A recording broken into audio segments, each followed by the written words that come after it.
Hey guys, it's Daniel. The circumstances around Jim Morrison's death are shady. The official story is that Jim Morrison died of heart failure early in the morning on July 3, 1971, while he was taking a bath. At the time, he was living in an apartment with his longtime on-again, off-again girlfriend Pamela Corson in Paris. Now, several people who knew Jim Morrison have gone on record saying that the circumstances around his death were much darker. According to them, the official version leaves out a lot of important information, and as far as some are concerned, the official version isn't accurate at all.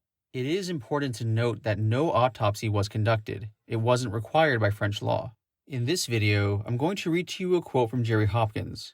Jerry Hopkins was a journalist who wrote extensively about Jim Morrison over the years. One of the areas he researched about Jim Morrison in particular was his death. Quote, I was living in London in 1972, the following year, and I visited Paris several times in my search for information. The stories I was told about Jim's death were confusing. The one I heard most often was that Jim died of a heroin overdose in a nightclub called the Rock and Roll Circus. This is a version I heard repeatedly during my interviews, and later was confirmed by sources in the junkie underground talking to Hervé Muller, a French journalist who picked up some of the threads of the story after I returned to the US. Junkies are generally not known for their reliability. Usually, they are anxious to say anything they think the listener wants to hear. In exchange, they hope for enough money to score another bag of relief. None of the sources Hervé talked to were paid for information beyond the cost of the coffee at some sidewalk cafe. Nor was any ulterior motive apparent, at least to Hervé or me. Junkies generally don't look for publicity, and there is little status to be gained amongst other junkies or anyone else to say you shared heroin with Jim Morrison the night he died of an overdose. Of course, there's always a chance that some nut made up the whole story, and that started going around.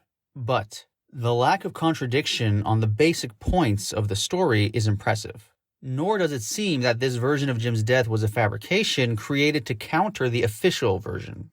To the contrary, the official version, death by heart attack in a bathtub, seemed totally unknown in the junkie underground until its members were interviewed. Jim was familiar with the junkie underground, or at least aware of it, not because of Pamela's sporadic use of the drug, but because of the places in which he chose to drink.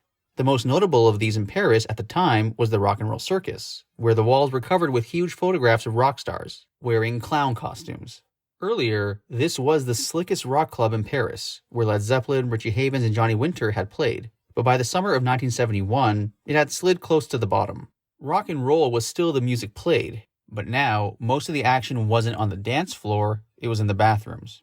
The circus was situated at 57 Rue de Seine, on the left bank near the river, and it backed up to a much more respectable club called the Alcazar. The Alcazar, at 62 Rue Mazarine, presented an expensive dinner spectacle of French music and scantily clad dancers, catering to a crowd of middle-aged French businessmen. The club was large, seating close to 1,000 patrons on 3 levels, surrounding a stage at 4 times the size of that of the more famous Latin Quarter. For some of the junkies in the Rock and Roll Circus, when the police would occasionally raid the club, the escape route was through the circus kitchen, which had a back door leading into the Alcazar's kitchen. It was a simple matter then to slip from the kitchen through the darkened club and onto the adjoining street without being noticed. According to information fathered by journalist Hervé Muller, one of the dealers on the scene in the summer of 1971 was a Chinese called Le Chinois. Supposedly, he had a laboratory for making heroin in Marseille, which explains why he happened to have such an unusually potent heroin to sell, running to about 30% pure as opposed to the customary 5 to 10%. Now, the way the story goes, Le Chinois, who was not known to use heroin himself, sold a quantity to a second-level dealer named Michel, who in turn sold a smaller quantity to someone called Le Petit Bernard, charging him $100. Bernard then sold that packet to Jim for about $200, warning him of the potency. That's okay, Jim Morrison reportedly said. I'm used to it. Now, all sources say Jim seemed to be nervous, upset. All sources also told Hervé Muller that the final transaction took place in the men's bathroom of the Rock and Roll Circus, where Jim snorted the heroin and slumped into a comatose state. The junkies present heaved him onto his feet between them, then through the adjoining kitchens to the Alcazar and into a cab on the street. At this point, it is generally agreed that Jim was still alive. This is reasonable. In most heroin overdoses, the victim generally dies after 1 or 2 hours of lethargy, stupor, and coma. The way this story ends, Jim was returned to his flat and dumped into a bathtub full of cold water in an attempt to revive him. standard treatment for an overdose, although there is some question about its practicality. That was one version of how Jim died. Of course, it wasn't the only one. In a second, far more innocent story, outlined in a statement given to Paris police the day Jim died, and thereafter described as the official version of the death, Pamela said that she and Jim returned to their flat from the movie theater at about 1 a.m., and that Jim died from heart complications while taking a bath. While writing my book, No One Here Gets Out Alive, I was also picking up other theories right, left, and sideways. Jim had been stabbed to death or killed by someone sticking pins in a voodoo doll. One story had his death part of a serpentine conspiracy connecting the deaths of the Kennedys, Martin Luther King, Jimi Hendrix, and others. Each was more ridiculous than the last. But I didn't believe the official story for a minute, and I didn't feel comfortable with Hervé Muller's carefully researched nightclub toilet overdose. So, I reported the many scenarios, a long list that included the possibility that Jim wasn't dead at all, but merely living out an elaborately conceived and brilliantly executed hoax. I believed that this was something with Pamela's help that Jim could have pulled off. In any case, the years passed, and while I remained convinced that Jim was dead, I still didn't know what happened. At the same time, I came to believe that I might have neglected or at least underestimated and misunderstood Pamela's role in Jim's life. I re-interviewed Diane Gardner. Diane had been one of Pam's closest confidants in Los Angeles, and I figured that if anyone knew what happened, or at least what Pam said happened, it was Diane. She said that for several months, Pam walked around talking to herself, rambling and making no sense, and when she did make sense, she blamed herself for Jim's death. I've never seen anyone feeling so guilty, Diane told me. She had tried to devote her whole life to one person. That was it. That was her life. Her whole life was him. And to have that kicked out from under you. As Diane and Pam spent more time together, fragments of the story came together, forming a believable scenario, explaining the source of Pam's guilt. Apparently, Jim and Pam had stopped at one or more sidewalk cafes on the way home from the movie, where Jim consumed several drinks. At home, Jim mixed another drink as Pam lined up some white powder on a tabletop. At this point, Diane is a bit vague. Jim had known about Pam's heroin use, but most agree that apparently he didn't know how frequently she used it. Diane told me that Pam seemed able to use it on a daily basis for a while, then merely stopped, suffering rarely from withdrawal. And, Diane said to her knowledge, Pam never used heroin with Jim or in his presence, at least until now. Jim disapproved of heroin. That was confirmed by everyone I talked to. Danny Sugarman, the 14-year-old high school student who hung out at the Doors office and 10 years later helped me get No One Here published, said Jim actually lectured him on the horrors and evils of heroin. So, Diane told me, when Jim saw Pam bent over a line of white powder, it is possible he thought it was cocaine. Jim liked cocaine. There is no reason to think he would have done anything but smile and join Pam on the couch and inhale the next line of powder. On the other hand, he could have sensed or realized that it was heroin. Diane told me that according to Pam, the talk about Jim's depression was real. His constant drinking only aggravated his depression. There is a theory that his death was a suicide.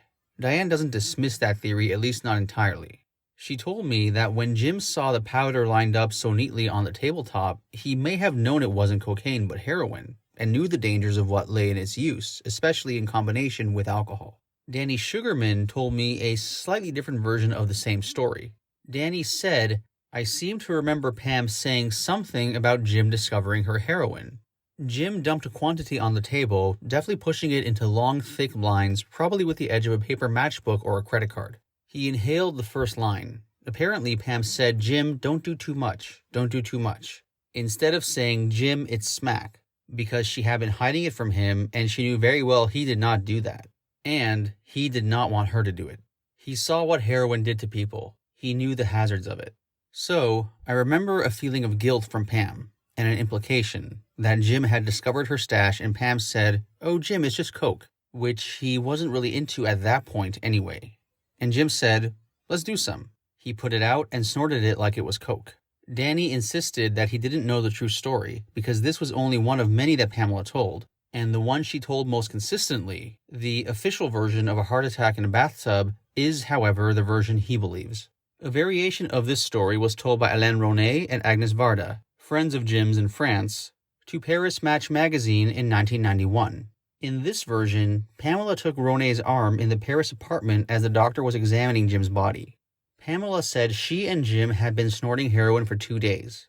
Pam said they snorted heroin the night before and again that afternoon, after Jim had taken his walk with Ronay and before he went out to dinner alone.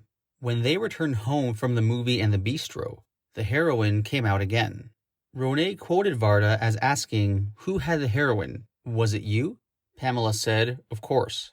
In interviews Varda and Ronay gave to Paris Match magazine in 1991, both he and Varda said that when they arrived, they saw firemen on the street. Ronay asked, "Is he okay?" and was told to ask his questions upstairs.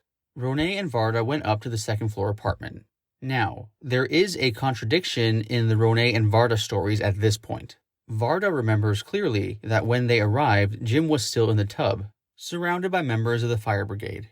On the other hand, Ronay says that Jim was already on the bed, and that he never saw the body. Varda's accurate description of the death scene in the bathroom gives credence to her story over Ronay's. So bottom line, what really happened in Paris on July 3rd, 1971? I am certain that Jim died of an overdose of heroin, complicated by the alcohol level in his bloodstream.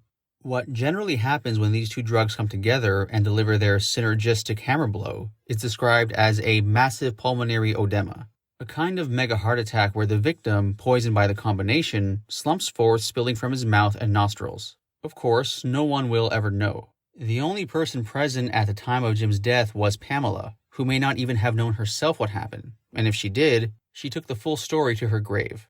Obviously, she had something to do with Jim's death. She may have even unwittingly caused it, at least in her own mind, by having the heroin in the apartment and sharing it with him.